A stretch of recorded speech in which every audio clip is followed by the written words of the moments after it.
చతుషష్ట్యుపచారాఢ్య చతుషష్టికలామయీ మహాచతుషష్టికోటియోగిని గణసేవిత.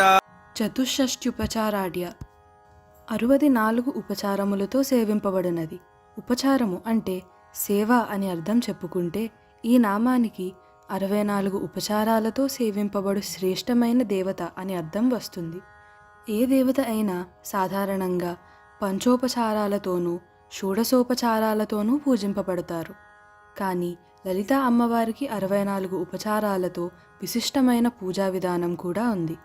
ఉపచార అంటే దగ్గరగా చేరడం, అమ్మవారి దగ్గరకు మన మనస్సు అనబడే చైతన్య పుష్పాన్ని చేర్చడం. చతుషష్టి కళామయి 64 కళలు గలది.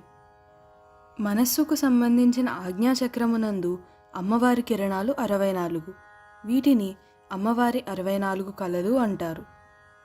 మహాచతుషష్టి కోటి యోగిని గణసేవిత గొప్పదైన 64 కోట్ల యోగిని బృందముచే సేవింపబడినది.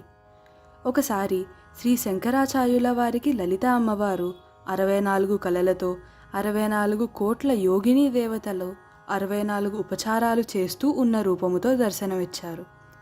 శ్రీచక్రము యొక్క ప్రథమ ఆవరణమైన భూపురం మధ్యలో 8 మంది దేవతలు, వారికి ఇటు అటు 10 చెప్పున ఆవరణ దేవతలు, మొత్తం 28 మంది ఉంటారు.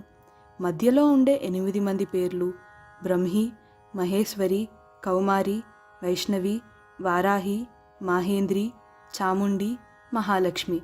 వీరిలో ఒక్కొక్కరికి 8 చెప్పున అక్షోభ్యారి అంశభూత శక్తి దేవతలు ఉంటారు.